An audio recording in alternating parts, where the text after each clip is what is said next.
कहानी पुराने जमाने के एक छोटे से गांव की है, जहां जिंदगी सादा मगर रिश्ते गहरे और जज्बात बेहद थे।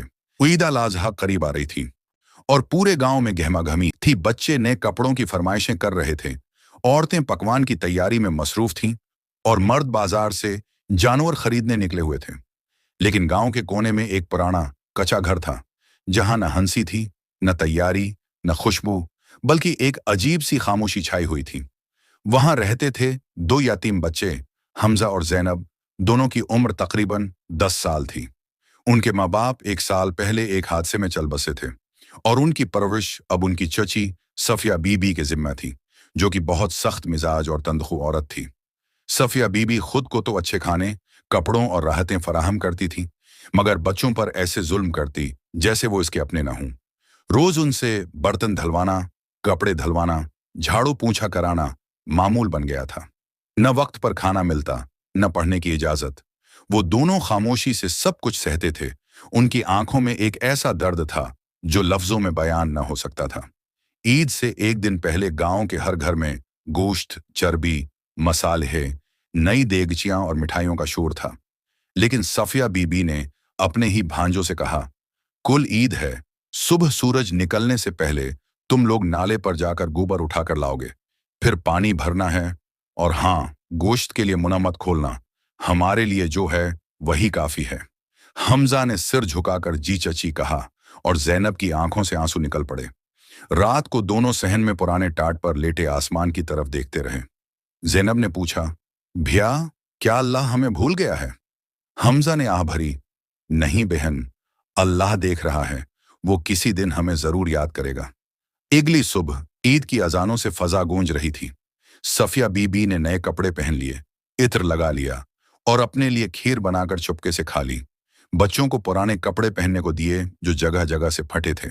हमजा और जैनब सहन में बैठे थे जब अचानक मोहल्ले के बड़े जमींदार का बील गली में लाया गया। वो बील बेहद खूबसूरत था। तभी कसाई रशीद आ पहुंचा। वो गांव का सबसे पुराना और माहिर कसाई था। उसके हाथों में ऐसी सफाई थी कि जानवर तक तकलीफ महसूस न करे। लेकिन रशीद दिल का भी बेहद नरम था। वो हर साल कुर्बानी के वक्त पूरे एहतराम से जानवर को ज़ब्ह करता, दुआएं पढ़ता और हमेशा गरीबों को गोश्त का बड़ा हिस्सा देता। उसने हमजा और जैनब की नजरों में वो प्यास देखी जो सिर्फ भूख की नहीं, बल्कि मोहब्बत की, एहसास की और शमूलियत की प्यास थी। रशीद ने जमींदार से कहा, बाबूजी, अगर इजाजत हो तो थोड़ा सा गोश्त उन यतीम बच्चों को दे दूं। जमींदार ने मुना बगाड़ कर कहा, ये मनहूस बच्चे, न उनका दीन है, न कोई खैर, उनको कुछ न देना। रशीद ने सिर झुकाया, मगर दिल में कुछ और ही फैसला कर चुका था। जब बील की कुर्बानी का वक्त आया, रशीद ने जानवर की आंखों में देखा। वो आंखें नम थीं, जैसे वो जानता हो कि आज उसकी कुर्बानी किसी बहुत बड़ी हिकमत है का हिस्सा है। रशीद ने पूरी अकीदत से तकबीर कही और जानवर को ज़ब्ह किया। फिर गोश्त को तरतीब से काटा और साफ सुथरी थैली में एक अच्छा खासा हिस्सा रखकर अपने कुंधे पर लादा और खामोशी से बच्चों के घर की तरफ रवाना हो गया। रास्ते में कई लोग रशीद को देखकर बोले, आओ रशीद, इधर आओ, पहले हमारा गोश्त काटो। लेकिन रशीद ने बस एक जवाब दिया, पहले एक जरूरी काम है। सफिया बीबी ने दरवाजा खोला और जैसे ही रशीद ने गोश्त की थैली दी, वो चलाकर बोली, ये खैरात है, हमें मोहताज समझा है, ले जाओ उसे। मगर रशीद ने नरमी से कहा, बीबी, ये खैरात नहीं है, ये इन बच्चों का हक है और अल्लाह की राह में दिया गया हक कभी वापस नहीं लिया जाता। उसने थैली बच्चों के हाथ में दी और वापस चल दिया।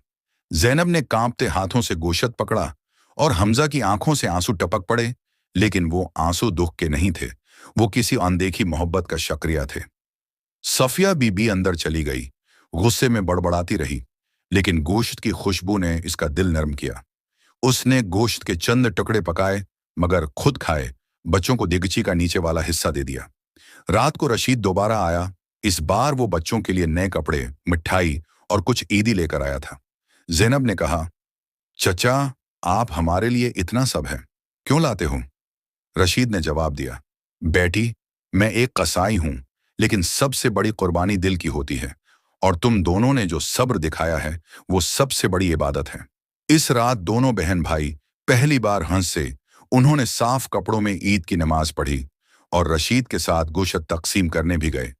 अगले साल रशीद ने अपना जानवर सिर्फ उन्हीं हैं बच्चों के लिए रखा। आहिस्ता आहिस्ता गांव वालों को रशीद की नेकी नजर आने लगी और वो भी यतीम बच्चों की मदद करने लगे। गांव की फजा बदल गई। सफिया बी का दिल भी बदल गया। एक दिन वो खुद जैनब के सिर में तेल लगा रही थी और बोली, बेटी माफ कर देना, शायद मैं तुम्हारी मां न बन सकी मगर अब कोशिश करूंगी। जैनब ने उसके हाथ चौमे और बोली, चाची आप तो हमारी मां ही हो। वक्त गुजरा, हमजा बड़ा होकर स्कूल मास्टर बना। जैनब ने गांव की लड़कियों के लिए सुलाई स्कूल खोला और हर ईद कुर्बान पर वो दोनों रशीद कसाई को याद करते, जो अब बहुत बूढ़ा हो चुका था, मगर हर साल कुर्बानी से पहले कहता, मेरा गोश्त पहले इन बच्चों के लिए है जिनकी दुआओं में रब की खुशबू है आती है। यही वो कुर्बानी थी जो जान से बढ़कर दिल से की गई थी, जिसने सिर्फ गोश्त नहीं बांटा बल्कि मोहब्बत, एहसास और इंसानियत बांटी। और यही असल इबादत है जो खामोशी में भी रब तक पहुंचती है।